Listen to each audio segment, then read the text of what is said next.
Prime Minister, do you enjoy chaos? Well, I don't know what your question is getting at. Why don't you be more specific? Do you think for many Scottish voters, the first few weeks of your time in office has felt chaotic, has felt like you don't have a plan, that you're out of control in some way? Well, we have a very clear plan. We understand that families across the country are struggling, and I think we need to remember what the situation was earlier in the summer, which is people could be facing fuel bills, energy bills of up to £6,000. Now they're facing potentially losing their homes because of actions that have been taken in Downing Street. Have you made the situation worse?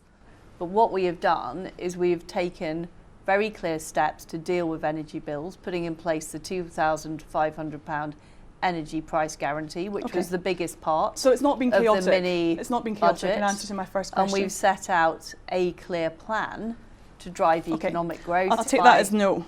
How's the morale in the Conservative Party? One MP just told me if there was conference karaoke this year, he'd be singing "It's my party and I'll cry if I want to." That doesn't bode well for you, does it?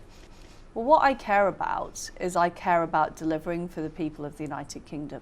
The situation we are facing is very difficult. There's a global economic crisis. Interest rates are rising around the world. And we are MPs back your plan? We are facing a slowdown, and I'm talking to all of my colleagues, of course I am. But I'm very clear that doing nothing would have been completely wrong. When people were facing those high energy bills, when we were facing the highest taxes in 70 years, when we were facing a slowing economy. Okay, but you're not ruling out a benefits freeze for the poorest, and that's the right thing. We've reduced taxes across the board.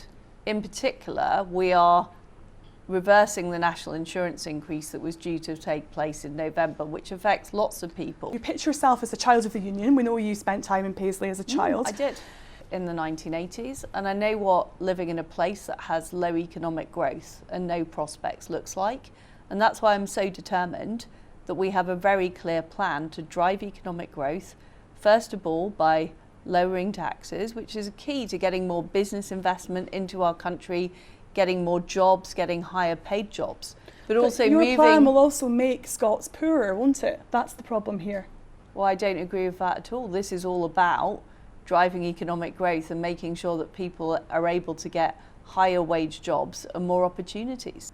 So it's not going to make the rich richer and the poor poorer? Absolutely not. This is about making everybody better off and growing the size of the pie. The fact is, too much of the media debate today is dominated by talking about the distribution of the pie. What I'm about is growing the pie and making all parts of our country more successful, including Scotland, and attracting investment precisely into towns like Paisley so that they are more successful in the future. Very briefly, would Paisley be proud to be associated with your policies at the moment?